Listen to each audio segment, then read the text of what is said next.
A man found himself at the epicenter of a nuclear explosion, but he survived. Do you want to know how he managed to do it and what happened to him afterwards? Then let's dive into our recap.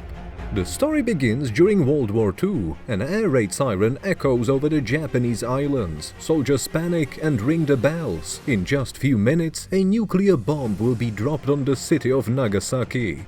Watching all of this is a man named Logan, who is held captive by the Japanese. One of the officers frees the prisoners, including Logan. He advises the man to run, but our hero knows there's no outrunning a nuclear explosion. Logan suggests that the officer goes down into the bunker while the other soldiers perform harakiri to preserve their warrior honor. Planes carrying bombs approach the island. The first explosion rings out, the officer is terrified, and Logan forcibly drags him into the very well where he has been sitting earlier.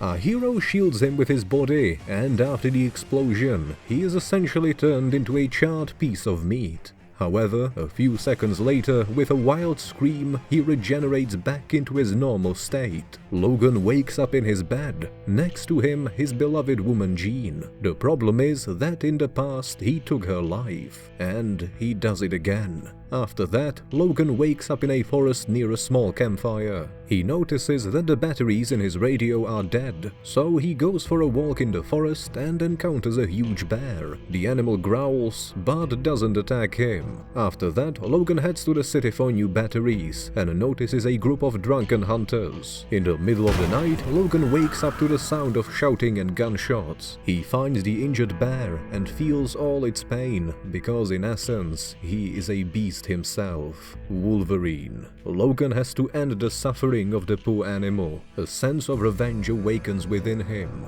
The man goes to a bar and hears the story of a boastful hunter who claims to have defeated a grizzly bear. Logan tells the bartender that he wants to treat the man, and then he immediately drives an arrow, which he pulled from the bear, into him. It turns out the arrowhead was poisoned. The hunter hits him with a bottle. Logan unleashes his claws, but suddenly a red-haired Japanese woman grabs his arm.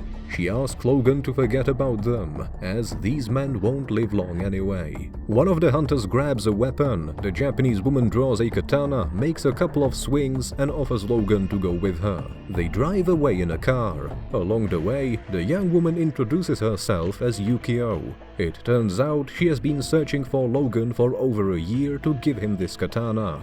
It is a gift from the Japanese man he saved back in Nagasaki. That Japanese officer is Master Yashida, who is near death and wishes to say goodbye to his savior. The young woman asks Logan to fly with her to Tokyo. At first, he refuses, but after a little bit of persuasion, Yukio manages to convince him.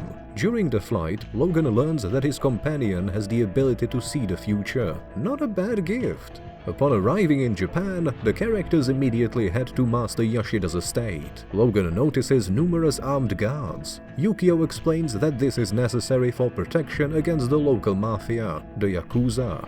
In the house, Logan watches the landlord's son, Shingen, train. The man is a truly skilled fighter. Yukio gives Wolverine a quick tour of the house. Near Yashida, they see his tearful granddaughter, Mariko. Yukio tries to comfort her. Logan is taken to two women who are supposed to wash and shave him.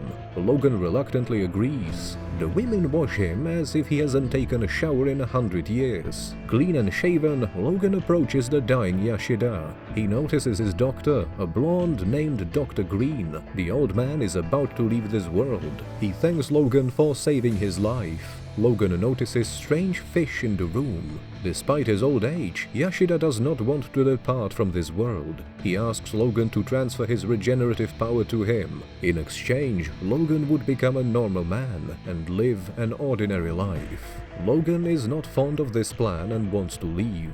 Then, the sick old man asks him to protect his granddaughter, Mariko. Logan and Yukio exit the room and notice that Shingen argues with Mariko about something. The woman runs out of the house and rushes to the cliff to jump, but Logan saves her. Our hero pours himself some tea and notices a picture of Mariko and Yukio together. However, they are not sisters, they simply grew up together.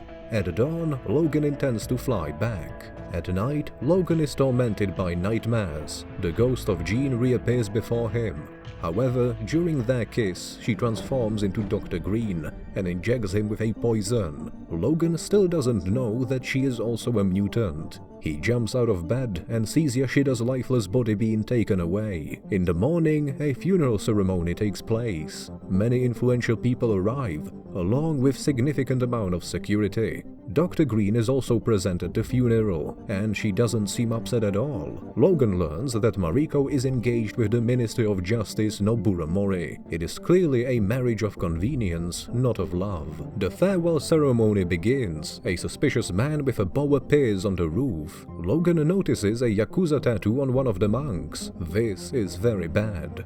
Logan approaches Mariko and tells her that something is not right here. At that moment, chaos erupts. The monks pull out a shotgun from beneath their robes. A bullet hits Logan, but he immediately starts to regenerate. Meanwhile, the Yakuza snatches Mariko. Yukio grabs a stick and rushes to defend her friend. The ninja on the roof draws his bow, while Logan unsheathes his claws and sends his enemies flying in all directions.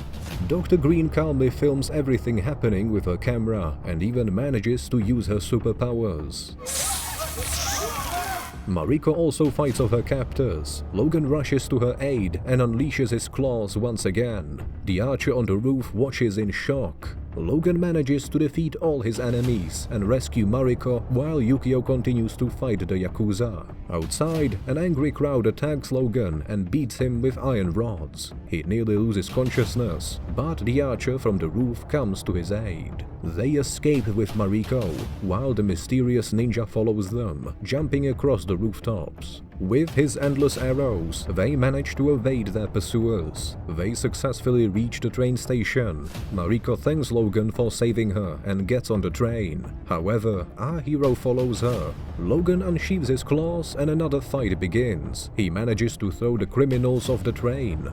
To get rid of the last one, however, Logan needs to fight on the rooftop.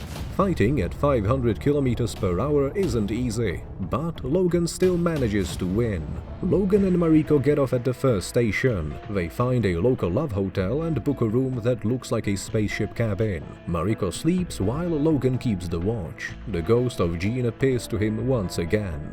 The man loses consciousness and wakes up amidst cages with animals. A young veterinarian removes a bunch of bullets from him. Logan realizes that Dr. Green has somehow affected his powers. Meanwhile, the same blonde fends off some annoying suitors. Our ninja archer finds her. Using her abilities, Dr. Green orders him to find Logan and Mariko. The thing is, she has blocked Wolverine's healing powers and now wants to take it for herself. Logan is feeling unwell. He and Mariko arrive at Master Yashida's country house. Mariko prepares dinner and Logan sees a photo of her with the archer.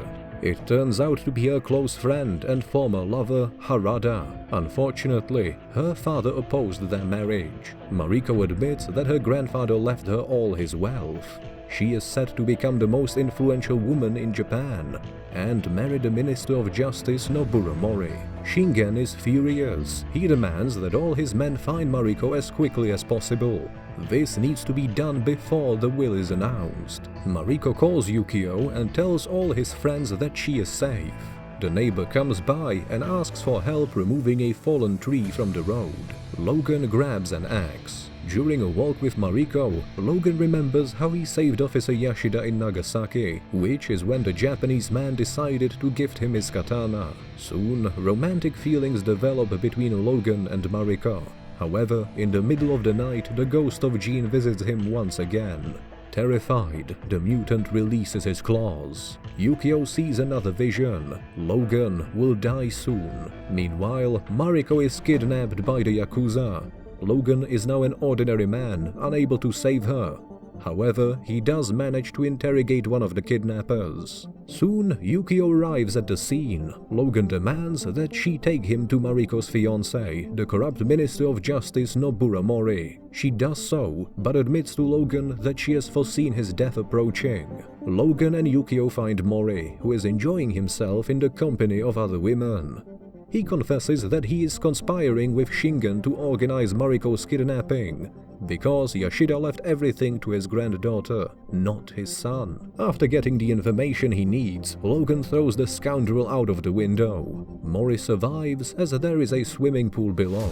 Mariko is taken home to her father. Ninjas led by Harada infiltrate the house. While the man threatens Mariko with his katana, Harada's men deal with guards, and the ninja himself rescues Mariko. However, it turns out that the mastermind behind this special operation is not Harada, but Dr. Green. She reveals herself as Viper and poisons Shingen. Logan and Yukio arrive at Master Yashida's mansion. However, there is no one alive in the house. Only a body remains, along with a note that says, "Come and get her," and coordinates to a location in the mountains. Using Yashida's X-ray machine, Logan discovers a parasitic robot near his heart that is destroying his healing powers. Our hero has to use his claws to remove this parasite from his body. At that moment, Shingen attacks her. Yukio has to hold him off long enough for Logan to remove the parasite, recover, and join the fight. Wolverine regains his strength, saves Yukio, and battles Shingen. His healing ability has fully returned, leaving his opponent no chance. Mariko is being held hostage by Harada and Dr. Green. The girl notices a huge robot in silver armor. Logan follows his new love on a motorcycle to the location marked on the map. There, he encounters Harada and his men and immediately engages in a fight. Wolverine fights well, but there are too many enemies, and he eventually ends up being captured. Logan is placed in a special machine by Dr. Green. The devious Viper wants to take his regenerative superpower for himself. In the same room stands the very same electromechanical robot in Japanese armor. This is the Silver Samurai, with adamantium swords, and he comes to life. Naive Harada thinks he's saving Mariko, but that's not the case. The young woman escapes from her former love, finds Logan, and saves him from the Silver Samurai. The force of his strike sends everyone to the ground. Logan and Mariko try to escape. Viper chases after them, but she's hit by one of Harada's arrows. The mutant falls from great height, yet survives thanks to her superhuman abilities. She sheds her skin like a real reptile, revealing a far less attractive appearance. Logan is forced to fight the Silver Samurai. The robot is much stronger than Wolverine and cuts off his adamantium claws. Afterwards, Viper spits her venom at him. Soon, Yukio arrives at the scene of the battle. She engages in a duel with Viper, and with great effort manages to defeat the troublesome mutant. Harada realizes his mistake and rushes to help Logan. However, the Silver Samurai quickly defeats the young ninja. Wolverine continues to fight and manages to throw the robot down. Unfortunately, the samurai quickly recovers and cuts off Logan's claws on the other hand.